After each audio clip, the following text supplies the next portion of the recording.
안녕하세요. 말씀으로 나를 살리고 세상을 살립니다. 말씀 한 모금의 김승태 전도사입니다. 오늘 공동체 성경 읽기 본문은 요한계시록 1장에서 4장까지의 말씀인데요. 그 중에서 오늘은 1장 1절부터 3절을 봉독하고 함께 말씀의 물가로 나아가도록 하겠습니다. 예수 그리스도의 계시라. 이는 하나님이 그에게 주사 반드시 속히 일어날 일들을 그 종들에게 보이시려고 그의 천사를 그 종 요한에게 보내어 알게 하신 것이라. 요한은 하나님의 말씀과 예수 그리스도의 증거 곧 자기가 본 것을 다 증언하였느니라. 이 예언의 말씀을 읽는 자와 듣는 자와 그 가운데 기록한 것을 지키는 자는 복이 있나니 때가 가까움이라. 오늘 우리가 함께 살펴보는 책은 성경의 마지막 책, 바로 요한계시록입니다. 요한계시록이라고 하는 단어를 들으면 어떤 이미지가 떠오르십니까? 아마 많은 분들이 무시무시한 짐승, 끔찍한 재앙, 세상의 종말과 같은 그런 장면들을 떠올릴 것입니다. 그래서인지 요한계시록은 우리에게 무섭고 어렵고 또 함부로 펼쳐서 안 되는 어떤 종말의 비밀 코드북처럼 여겨져 왔습니다. 하지만 이 책은 사실은 어떤 그런 무서운 이야기들이 아니라 절망적인 현실을 살아가던 그 초대교회 성도들에게 보내는 가장 뜨거운 위로와 희망의 편지였습니다. 그들이 겪었던 그 로마 제국의 억압은 너무나도 길고 언제 끝날지 모르는 것처럼 느껴졌을지 모르지만 미래에 대한 불안감, 그리고 다른 가치관을 가진 세상이 주는 그런 압박, 그리고 과연 믿음이 정말로 이길 수 있을까 하는 그런 질문들은 오늘 우리에게도 너무나도 익숙한 싸움이기도 합니다. 요한계시록은 미래를 점치는 그런 예언서가 아닙니다. 단순히 미래에 어떤 사건이 일어날 것이다를 말하는 것이 아니라 지금 우리가 살고 있는 이 세상의 질서를 넘어서는 하나님의 완전한 새로운 질서에 대해서 말씀해 주고 있는 것입니다. 요한은 로마 제국의 외딴 섬인 반모섬에 유배되어 있었습니다. 하지만 요한이 환상을 보는 배경은 절망적인 유배지가 아니라 하늘의 성전입니다. 요한계시록은 땅의 고통스러운 현실에 매몰되지 않고 하늘의 관점에서, 하나님의 관점에서 지금 이 세상 가운데에, 그리고 우리의 삶 가운데에 어떤 일들이 일어나고 있는지를 보여줌으로써 우리에게 하나님의 시각을 열어줍니다. 이러한 특징 때문에 요한계시록의 언어는 매우 상징적입니다. 요한계시록에 등장하는 짐승, 많은 숫자들, 인물들은 신천지와 같은 이단에서는 자기들 입맛에 맞춰서 함부로 해석하고 그것이 그렇게 해석이 되어져야 하는 암호인 것처럼 하지만 사실은 아닙니다. 요한계시록에 등장하는 짐승과 숫자, 인물 이런 것들은 하나님의 마음과 태도가 담겨 있는 상징입니다. 따라서 우리가 그 짐승이 무엇인지, 숫자가 상징하는 것이 무엇인지 추측하는 데 에너지를 쏟기보다 그것을 향한 하나님의 마음과 태도가 무엇인지에 집중해야 합니다.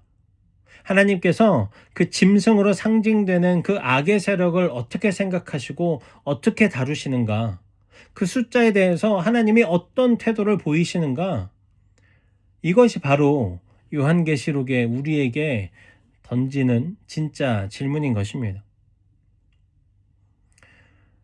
이처럼 요한계시록은 절망적인 현실 속에서 하나님의 큰 그림을 보여주며 희망을 주기 위해서 기록되었습니다. 요한계시록을 어떤 관점으로 보느냐에 따라서 그 메시지가 두려움이 될 수도 있고 이단이 될 수도 있고 아니면 희망과 소망이 될 수도 있습니다. 많은 사람들이 잘못된 관점으로 요한계시록을 읽으면서 두려움에 빠졌습니다. 그래서 요한계시록을 어떤 재림 직전에 특정 사건에 대한 예언이라고 보고 마치 교회 휴거 이런 개념을 만들기도 하고, 또는 적그리스도가 누구인지, 시대마다 히틀러와 같은 어떤 특정인에게 자의적으로 대입하는 오류를 낳기도 했습니다. 그런데 이것은 요한계시록이 가지고 있는 진짜 메시지를 왜곡하는 것들입니다. 요한계시록 안에는 과거도 있고 현재도 있고 미래도 있고 그리고 상징도 있습니다. 예를 들어서 12장에 나오는 여인이 아이를 낳고 그 아이가 하늘로 올라가는 장면은 예수님의 탄생과 승천이라고 하는 아주 명백한 과거의 일을 담고 있습니다. 또한 짐승으로 대표되는 악의 세력과의 싸움은 시대를 초월해서 현재까지도 계속되고 있는 영적인 투쟁을 상징하고 있습니다. 그리고 새하늘과 새 땅의 도래는 우리가 기다리는 그 완전한 승리, 미래의 어느 때에 일지 모르지만 다시 오실 예수 그리스도, 그 승리를 우리에게 보여주고 있는 것입니다. 그래서 요한계시록을 올바르게 보는 관점은 예수 그리스도입니다. 요한계시록의 주인공은 짐승이나 재앙이나 숫자가 아닙니다. 역사의 과거와 현재와 미래를 다 아우르시는 예수 그리스도입니다. 이처럼 요한계시록은 예수님의 완전한 통치와 승리를 선포하는 책이기도 합니다. 그래서 요한계시록의 메시지는 아까도 얘기했지만 단순히 미래에 일어날 사건에 대한 어떤 예언들을 보여주는 것이 아닙니다. 이것은 오늘을 살아가는 우리가 누구이며 또 어떻게 우리가 이 땅을 살아가야 하는지를 규정하는 말씀인 것입니다. 요한계시록은 예수님께서 우리를 이스라엘 민족에게 주셨던 그 언약적 약속, 그 나라와 그 제사장으로 삼으셨다라고 하는 그 선포, 이제는 예수 그리스도의 피로 말미암아 교회를 통해서 그것이 온전히 성취되었음을 말씀해주고 있습니다. 신천지와 같은 이단들은 이 왕같은 제사장이라고 하는 교리를 왜곡해버립니다. 자기들의 조직에서 어떤 특정한 지위에 올라야만 제사장이 될 수 있다라고 가르칩니다. 그리고 자기들을 믿는 그런 교인들에게 비상식적인 헌신을 강요하는 수단으로 이 말씀을 악용합니다. 여러분, 그러나 성경이 말하는 제사장은 어떤 특정한 계급이 아닙니다. 예수를 믿는 모든 성도에게 주어진 보편적인 정체성인 것입니다.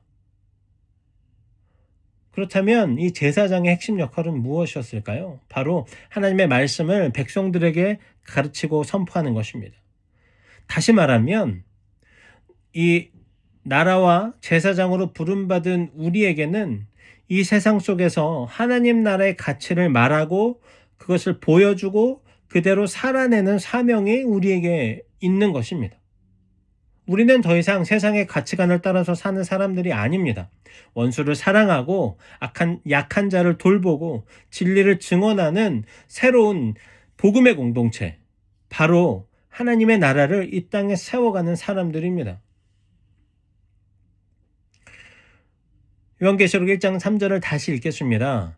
이 예언의 말씀을 읽는 자와 듣는 자와 그 가운데 기록한 것을 지키는 자는 복이 있나니 때가 가까움이라. 아멘. 하나님께서 약속하신 진정한 복은 미래 사건을 정확하게 예측하고 그것을 알아맞히는 데에 있지 않습니다. 진정한 복은 이 소망의 말씀을 읽고 듣고 그 안에 기록된 것을 마음에 새겨서 오늘 나의 삶으로 담대하게 살아내는 데에 있습니다. 사랑하는 청년 여러분, 삶 가운데 어떤 어려움이 있습니까? 미래에 대한 불안, 관계의 아픔, 세상의 압박 속에서 지쳐 있습니까? 그러나 기억하십시오. 역사의 주인은 세상의 권력이 아니라 우리 주 예수 그리스도이십니다. 그분은 반드시 승리하십니다. 승리하셨습니다. 요한계시록은 우리에게 이렇게 말씀합니다. 현실의 수많은 어려움 속에서도 하나님의 궁극적인 승리를 굳게 믿고 이 땅에서 하나님 나라의 새로운 가치를 실현하며 살아가는 이기는 자가 되라고 말입니다. 이것이 바로 종말을 두려워하며 숨는 삶이 아니라 소망 가운데 오늘을 거룩하고 힘차게 살아내는 길입니다. 이 복된 길을 함께 걸어가는 우리 모두가 되기를 주님의 이름으로 소망합니다. 이제 기도의 물가로 함께 나아갑시다. 사랑과 은혜가 풍성하신 하나님 아버지, 오늘도 하나님의 말씀을 허락하심에 감사합니다.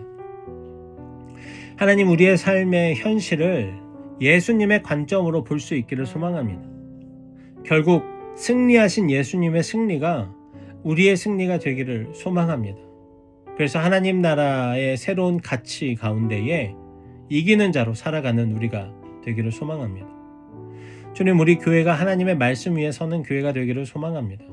한국교회가 세상의 수많은 철학과 가치가 아니라 하나님의 말씀 위에 서는 교회가 되기를 소망합니다. 이 땅의 교회가 돌이켜 다시 하나님을 바라볼 수 있도록 도와주십시오. 오늘 하루를 축복해 주십시오. 주님, 하나님과 함께 동행함으로 은혜가 가득한 하루가 되기를 소망합니다. 묵상과 기도 가운데 만나 주시고 삶의 지혜를 주시고 만남의 축복을 허락해 주십시오.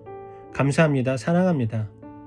우리를 끝까지 포기하지 않으시는 예수님의 이름으로 기도합니다. 아멘.